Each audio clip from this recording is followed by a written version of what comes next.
Mesdames et messieurs, bonsoir. Je suis heureuse de vous retrouver pour ces quelques instants d'information sur Esaü TV. Merci de rester avec nous. Voici les titres du journal. Les problématiques liées au passage de l'analogie au numérique dans les pays francophones de l'Afrique sont en étude à Cotonou. C'est à travers un séminaire de 3 jours qui a réuni une quarantaine de délégués des pays participants. Esaü TV vous rend compte de l'événement. Mais avant, nous ferons un tour dans les kiosques de journaux.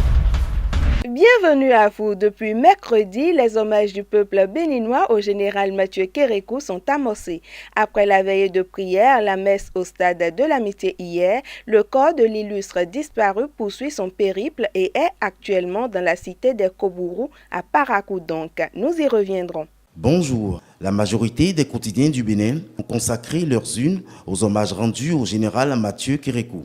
Comme l'indique Cocorico Info, des hommages dignes d'un homme exceptionnel.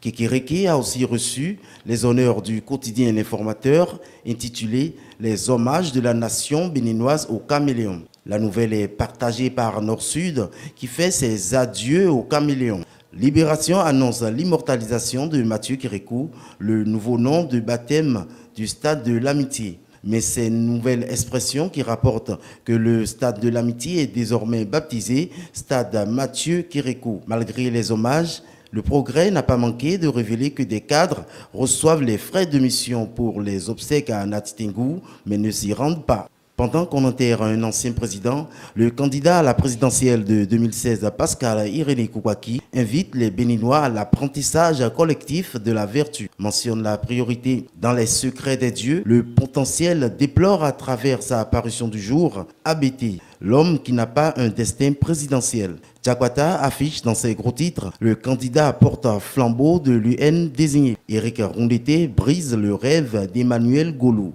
Le bandeau de la source de l'info explique comment Yahi règle ses comptes avec ses adversaires politico-économiques. C'est la manchette de ce même quotidien qui nous informe que pour 800 francs à Cotonou, on peut s'offrir du plaisir. Bon week-end à tous. Une vingtaine de pays ont participé à ce séminaire de bilan du passage de l'analogie au numérique. Certains ont réussi ce passage, mais d'autres pays traînent encore dans le Bénin. Des participants se sont prononcés à la sortie de la séance. Suivez-les au micro Esaü TV de Enoch Lahadi.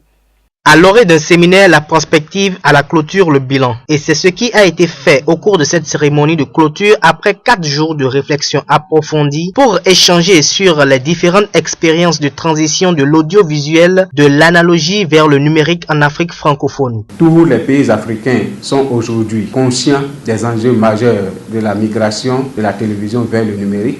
En effet, cette mutation est une opportunité pour ce pays de moderniser leur paysage audiovisuel en permettant aux téléspectateurs de disposer de plus de chaînes avec des images de meilleure qualité. À l'exception du Maroc, du Sénégal et de l'île de Maurice, tous les pays de l'Afrique francophone ont commencé à développer tardivement le processus du passage au numérique. Les faiblesses que vous avez relevées au niveau des processus nationaux montrent clairement qu'il se pose un problème de gouvernance de la question du numérique dans plusieurs de nos pays. Des défis sont énormes et doivent être levés. À cet effet, le passage de l'analogie au numérique ne doit pas seulement être une réalisation, mais aussi une réussite. Il s'agit d'un séminaire bilan sur la transition de l'audiovisuel, de l'analogique vers le numérique, qui a réuni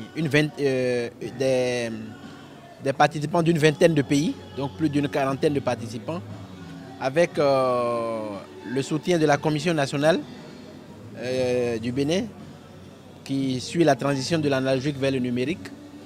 Et il s'agit vraiment d'un séminaire important pour faire l'état des lieux, parce que depuis le 18 juin dernier, les pays devaient avoir basculé vers le numérique au niveau vraiment des chaînes de télévision, ce qui n'est pas le cas. La réussite de cette mission dépend de chaque pays et des acteurs.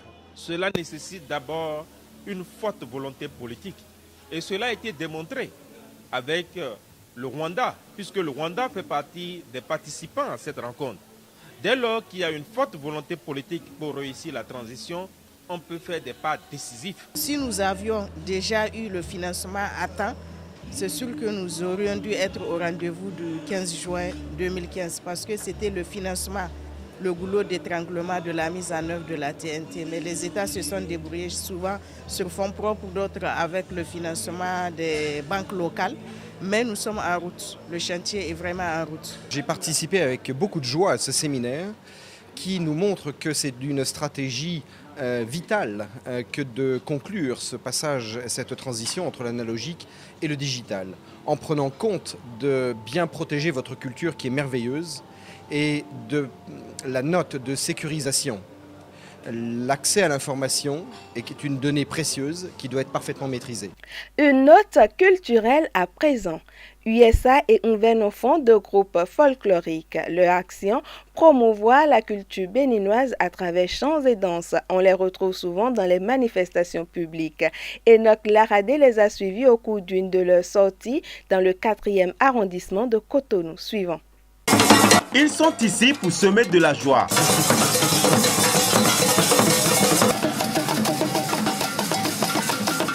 Ce sont deux groupes folkloriques connus sur le vocable USA et Unvenofon, ce qui signifie « tant que je me lèverai en langue fon ». L'un constitué d'un mélange de femmes et d'hommes et l'autre composé uniquement d'hommes.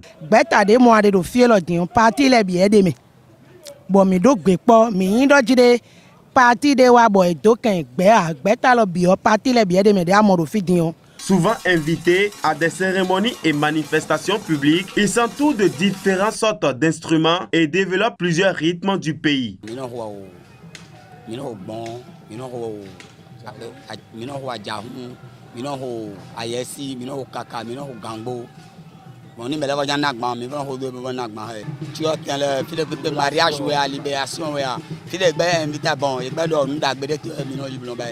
Le groupe USA et Unvenofon monnaient leur talent et ceci sur tous les lieux de rassemblement où ils sont invités à prester.